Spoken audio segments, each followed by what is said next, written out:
subscribe to our channel and press the bell السلام icon. علیکم عزیز طلباء و طالبات، سر عبدالستار خان اس یوٹیوب چینل میں آپ تمام کا استقبال ہے۔ 11th اردو کوشچن آنسر سبق نمبر 7 مولانا محمد علی جوہر، سوالات کے جوابات اور سرگرمیاں دیکھیں گے۔ چلیے شروعات کرتے ہیں۔ ریل میں بھاگم بھاگ داخل ہونے والے افراد کے حلیے کا شب کی خاکہ مکمل کیجئے، یعنی افراد کا حلیہ 4 نکات لکھنا ہے۔ ابا و کھدر پوش، دوسرا وجیہہ، تیسرا داڑھی دار، چوتھا خوش خطا۔ محمد علی جوہر کی صفات کا رواں خاکہ مکمل کیجئے۔ صفات کل 6 صفات لکھنی ہے۔ پہلا ہے زبردست قوت حافظہ، دوسرا ذہین و برجستہ، تیسرا ظریف، چوتھا مناسبت لفظی کے بادشاہ، پانچواں بات میں بات پیدا کرنے میں کمال، چھٹا بے باک سیاسی لیڈر۔ ذیل کی سرگرمیاں ہدایات کے مطابق مکمل کیجئے۔ پہلا سوال ہے ریل کے سفر میں محمد علی جوہر کی برجستگی کے واقعے کو اپنے لفظوں میں بیان کیجئے۔ دوسرا سوال ہے محمد علی جوہر کی کرکٹ سے متعلق معلومات کو تفصیل سے لکھیے۔ تیسرا جی ہاں انہی میں سے چھوٹا اور زیادہ تیز زبان بھائی محمد علی جوہر کے اس جملے سے متعلق واقعہ تحریر کیجئے۔ چوتھا مولانا محمد علی جوہر مناسبت لفظی کے بادشاہ تھے، متن کے حوالے سے اس جملے سے متعلق معلومات لکھیے۔ پہلے کا جواب ہے ریل کے سفر کے شروعاتی حصے یعنی گنگا کا پل پار کرتے وقت 2 انگریزوں میں سے ایک نے ہنستے اور منہ بنا کر بولا یہی گنگا مائی ہے، لفظ مدر پر طنزیہ انداز سے زور دیا۔ محمد علی جوہر نے انگریزی زبان اور انگریز کے لہجے میں فوراً کہا یہ مائی اور موسی اور خالہ کیا مانی؟ اچھا آپ یہ رشتہ لیتے ہیں؟ میں تو جانتا تھا کہ دریا بس دریا ہے۔ کھدر پوش ہندوستانی کے منہ سے انگریزوں کی طرح انگریزی کے جملے اس صاحب بہادر کو بے انتہا حیرت میں مبتلا کر گئے۔ دوسرے کا جواب ہے گنگا کے موضوع پر تڑاق سا جواب پا کر انگریز صاحب بہادر اپنے ہی انگریز ساتھی سے کرکٹ خصوصاً MCC ٹیم اور اس کے کھلاڑیوں کے بارے میں باتیں کرنے لگا۔ اس موضوع پر بھی وہ سرسری معلومات کا ذکر کر رہا تھا۔ محمد علی جوہر سے رہا نہیں گیا۔ شامل گفتگو ہوتے ہوئے کرکٹ اور انگلستان کی MCC کرکٹ ٹیم اور اس کے کھلاڑیوں کی اچھائیوں اور خرابیوں پر عالمانہ و فاضلانہ تبصرے کر کے انگریزوں کو حیرانی و تعجب میں مبتلا کر دیا۔ مولانا کی گفتگو سے ظاہر ہونے والی کرکٹ کی معلومات یہ ہیں انگلستانی کرکٹ تاریخ، لندن اور آکسفورڈ میں فلاں سن میں بولنگ کا طریقہ، گیند کی پچنگ، بیٹنگ کا طریقہ، وقت کے ساتھ ان کے طریقوں میں ہونے والی تبدیلیاں، ہندوستان اور انگلستان کی زمینوں میں فرق وغیرہ۔ تیسرے سوال کا جواب ہے کرکٹ کے موضوع پر محمد علی جوہر کی سیر حاصل گفتگو سے متاثر ہو کر جب انگریز نے کہا کہ آپ کو کرکٹ کے متعلق بڑی معلومات ہے، مولانا نے کہا صرف انہیں ہی نہیں بلکہ ہر علی گڑھی کو ایسی ہی معلومات ہے۔ انگریز سوال کرتا ہے کہ آپ علی گڑھ کو ایسی ہی معلومات ہے؟ انگریز سوال کرتا ہے کہ آپ علی گڑھ میں کپتان رہ چکے ہیں؟ مولانا نے جواب دیا کہ وہ نہیں بلکہ بگ بردر تھے، یعنی شوکت علی۔ مولانا شوکت علی کے لیے بگ بردر کی اصطلاح خود مولانا محمد علی نے ایجاد کی تھی اور اس بات سے انگریز بھی واقف تھے۔ انگریز صاحب بہادر بے ساختہ بول اٹھا کہ وہ تو محمد علی کی زبان بول رہے ہیں۔ تب مولانا نے کہا کہ وہ زبان کیا، وہ خود محمد علی ہیں۔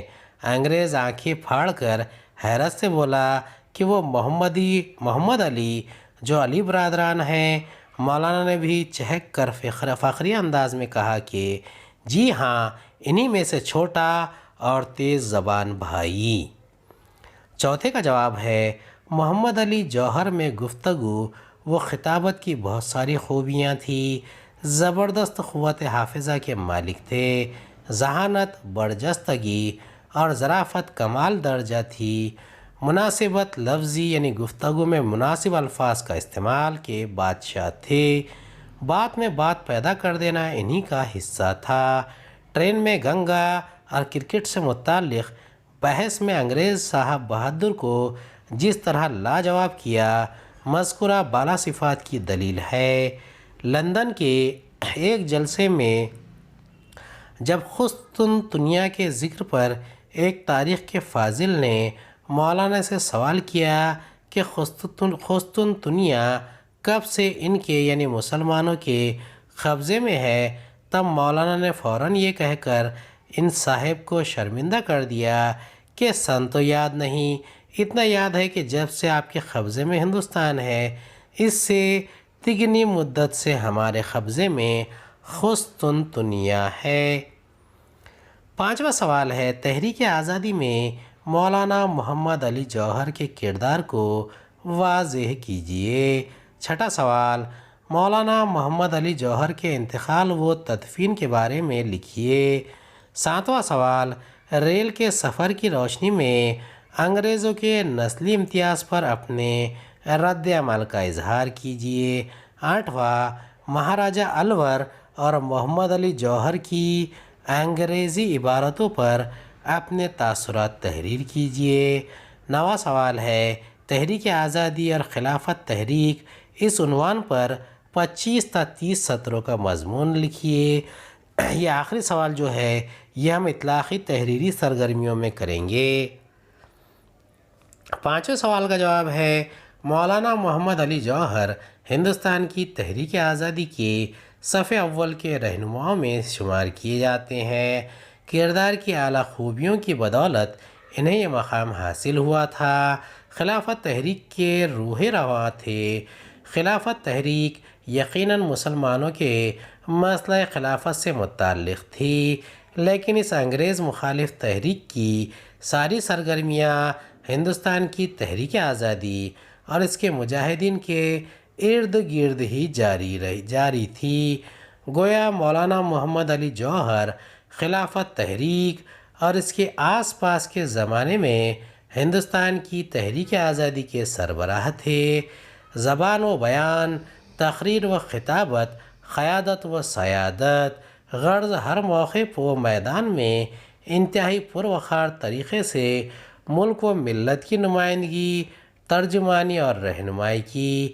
وہ ایک بہت بڑے محب وطن تھے، کسی مرحلے پر بھی ملک و ملت کی عظمت پر مصالحت سے کام نہیں لیا، بے باک اور دو ٹوک انداز اختیار کیا، کئی مرتبہ جیل بھی گئے، ملکی و غیر ملکی سطح پر جلسوں اور کانفرنسوں میں ملک کی رہنمائی کی۔ یہ بات ذہن نشین رہے کہ مولانا محمد علی جوہر ہی نہیں بلکہ ان کا پورا خاندان حب وطن کے جذبات سے سرشار تھا، ان کے تمام بھائی بھی تحریک آزادی ہند کا حصہ رہے اور یہ سب کچھ ان لوگوں کی بی اماں کی تربیت کا نتیجہ تھا۔ مولانا محمد علی جوہر آزادی کامل کے قائل تھے، جس کا اظہار انہوں نے پہلی گول میز کانفرنس 10 نومبر 1930 عیسوی تا 19 جنوری 1931 عیسوی کے درمیان کہا۔ ان کے جملے تھے، میں تو آزادی کامل کو اپنا مسلک قرار دے چکا ہوں، میں اس وقت تک اپنے غلام ملک میں واپس نہیں جاؤں گا جب تک اپنے ہمراہ آزادی کو لے کر نہ جاؤں۔ اگر تم نے ہمیں ہندوستان میں آزادی نہ دی تو تمہیں مجھے یہاں خبر کی جگہ دینی ہوگی۔ اللہ کو شاید یہی منظور تھا۔ 4 اور 5 جنوری 1931 کی درمیانی شب لندن میں مولانا وفات پا گئے اور بیت المقدس کے قریب دفن کیے گئے۔ چھٹا سوال کا جواب ہے لندن میں منعقد ہونے والی پہلی گول میز کانفرنس 10 نومبر 1930 تا 19 جنوری 1931 عیسوی میں مولانا محمد علی جوہر نے ہندوستان کے ایک مسلم رہنما کی حیثیت سے شرکت کی۔ اس کانفرنس کے ایک سیشن کے دوران انہوں نے ہندوستان کی مکمل آزادی کا مطالبہ کیا۔ میں تو آزادی کامل کو اپنا ملک قرار دے چکا ہوں۔ میں اس وقت تک اپنے غلام ملک میں واپس نہیں جاؤں گا جب تک اپنے ہمراہ آزادی کو لے کر نہ جاؤں۔ اگر تم نے ہمیں ہندوستان میں آزادی نہ دی تو تمہیں مجھے یہاں قبر کی جگہ دینی ہوگی۔ اللہ کو شاید یہی منظور تھا۔ 4 اور 5 جنوری 1931 کی درمیانی شب مولانا اس جہان فانی سے کوچ کر گئے۔ ان کے اعلان کے برعکس انہیں برطانیہ میں دفن نہیں کیا گیا بلکہ بیت المقدس کے قریب جامع عمر سے متصل ان کا مدفن ہے۔ 7ویں سوال کا جواب ہے، ریل کے ڈبے میں مولانا محمد علی جوہر اور مولانا عبد الماجد دریابادی کا ان 2 انگریزوں سے سامنا ہوتا ہے جو وہاں پہلے سے موجود تھے۔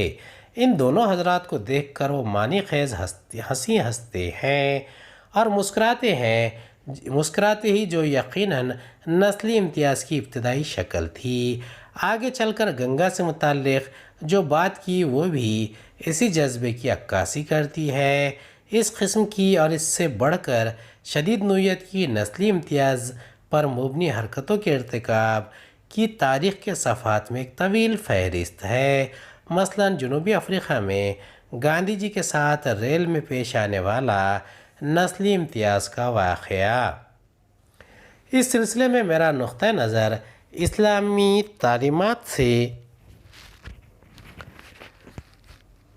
تعلیمات کے عین مطابق ہے۔ اس میں کسی بھی انسان کو رنگ و نسل، ذات و برادری، علاقہ و خطہ وغیرہ کی بنیادوں کسی بھی قسم کی فضیلت و برتری حاصل نہیں ہے۔ نہ لوگوں کو کالے پر اور نہ گوروں کو کالے پر، نہ عربی کو اجمی پر، نہ امیر کو غریب پر۔ فضیلت صرف اور صرف تقوی کی بنیاد پر ہے اور وہ بھی صرف اللہ کے نزدیک، نہ کہ دنیا میں جتانے کے لیے۔ 8ویں سوال کا جواب ہے، مہاراجہ الور انگریزی ادیب تھے اور فارسی کے شاعر وحشی تخلص کرتے تھے۔ مولانا محمد علی جوہر سے ملاقات کے وقت اپنا دیوان خود نوشت انگریزی کی اس تحریر کے ساتھ پیش کیا، ٹو مائی مولانا فرام ہس وحشی۔ مولانا نے اپنا تصنیف کردہ جامعہ کا نصاب اس تحریر کے ساتھ پیش کر دیا، from a bogus Maulana to a real مہاراجہ، ایک نام کے مولانا کی طرف سے کام کے مہاراجہ کی خدمت میں۔ دونوں حضرات کی تحریروں سے ان کے ذوق و مذاق کا پتہ چلتا ہے۔ خاص طور سے مولانا کے رد عمل ظاہر کرنے کی عادت کا اظہار ہوا ہے۔ معاملات میں خوش ہو یا غصہ سے بھر جائے، دونوں صورتوں میں مولانا رد عمل کے اظہار میں تاخیر اور کنجوسی نہیں کرتے تھے۔ امید ہے آپ کو ہمارا ویڈیو پسند آیا ہوگا۔ اگلے ویڈیو میں دوبارہ ملاقات ہوگی۔